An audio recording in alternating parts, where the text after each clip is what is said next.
আচ্ছা ওই কলে পানি নেই তো, দারোয়ানকে বলো না একটু পানি ছাড়তে। আরে ভাই 10 মিনিট একটা মানুষ আরে ওয়াশরুমে আচ্ছা আসেন তাড়াতাড়ি আসেন। বিদ্যুতের বিলটা কি দিয়েছিস? বাবা বিদ্যুতের বিল তো ভুলে গেছি। আমার ওষুধটাও কিন্তু আনিসনি। ওষুধের কথা মনে হয় ভুলে গেছে, তার তো কিছু মনে থাকে না না, তুমি তো বললা যে মার 2 দিনের ওষুধ আছে, এর জন্য আর আনি নাই। আজকে নিয়ে আসবো না। এত গা ছাড়া ভাব কেন তুই? হ্যাঁ, চাকরিটা যে কিভাবে করিস আল্লাহই জানে। বন্ধুর কোম্পানি বলে বেঁচে গেছিস, তা না হলে কি যে হতো তো। সেটাই বাবা, সামনে ভাই আছে বলে আমরা এত ভালো আছি।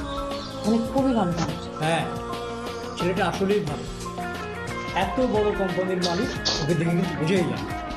দেখলে কি সম্মান থেকে করে। অসুবিধা নেই, আনবো। দোস্ত, একটা কথা বলি তোকে। বল। এই যে তুই এত বড় একটা কোম্পানির মালিক, কিন্তু বাসায় বলিস তুই এটা কর্মচারী। বিদেশে যাইস বলিস কোম্পানির ট্যুর, আবার রেস্টুরেন্টে গেলেও আমার নাম ভাঙাস। এত টাকার মালিক তুই, তারপরও লাইফটা মিডল ক্লাস মানুষদের মতো। এর কারণটা কি দোস্ত? জানিস, আমার প্রতিটা সকাল শুরু হয় নাদিয়ার সাথে খুনসুটি দিয়ে। আমি যে খুব ঘুম কাতুরে লোক তা কিন্তু না।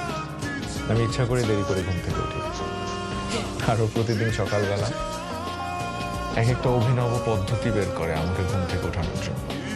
এই যে আমার সকালটা শুরু হয় আমার ওয়াইফের সাথে দুষ্টু মিষ্টি খুনসুটি দিয়ে, এদিকে সবার ভাগ্যে জোটে।